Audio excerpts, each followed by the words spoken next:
Pag-aalaga at pagbebenta ng isda sa San Fernando, La Union ang naging susi ni Nanay Gavina para magkaroon ng maayos na buhay ang kanyang pamilya. Amin datan mag-lay ng gill net sa dagat. Natuto po ako niyan.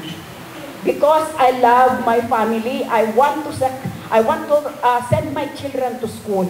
Kaya kailangan magtrabaho ang babae, tumulong sa asawa para maging maganda ang pamilya. Pero ang negosyong ito, hindi lang pwede sa mga patag na lugar. Sa Cordillera, bagamat napapalibutan ng bundok, may mga yamang tubig pa rin sa rehiyon na maaaring tayuan ng mga palaisdaan. Katunayan, matagal na itong isinusulong ng Bureau of Fisheries and Aquatic Resources Cordillera. Sa pagdiriwang ng ika-19 na anibersaryo ng Farmer and Fisher Folks Month, na mahagi ang ahensya ng fingerlings bilang tulong sa mga mangingisda.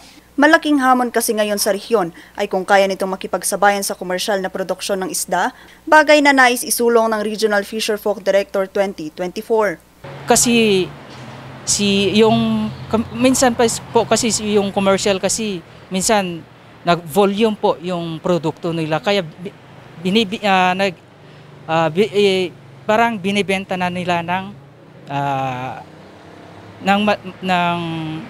maliit na yung mas mababa po kaysa sa amin. Siyempre doon lang po kami kumukuha sa aming pang-araw-araw at yung pamumuhay sa aming pamilya po. Yun po. Pakay ngayon ng BFAR Cordillera na tutukan ang mga bayan na mayroong palaisdaan para sa pagbibigay ng fingerlings. Particularly yung munisipyo ng Mayoyaw, doon na meron tayong hatchery for loach talaga. So sila ang nagpo-produce ng loach at nagsusupply ng requirements ng Hungduan, Banawe, Mountain Province, and some part of Kalinga. Na maganda na yung nila ngayon, yung production nakakakuha na. Kasi ayon sa BFAR, mas maigi pa rin na magkaroon ang rehiyon ng matatag na produksyon ng isda para sa pagtitiyak ng food security sa rehiyon. Bigyan ng halaga yung ating mga fisher folk, no, lalo na sa ang tawag dito, yung pagbibigay natin ng mga projects sa kanila, no?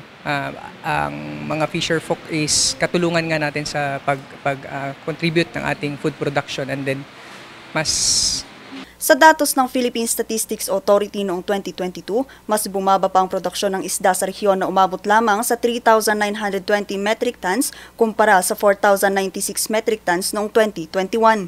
Ang mga probinsyang may pinakamalaki ang produksyon ng isda sa rehiyon ay ang probinsya ng Ifugao, Kalinga at Abra na nais pang pagtuunan ng pansin ng ahensya. Tema ng pagdiriwang ng ahensya ngayong taon ay kagitingan ng mangingisdang Pilipino sa bagong Pilipinas, ipagdiwang natin ito. Vanessa Bugtong para sa Luzon Headlines.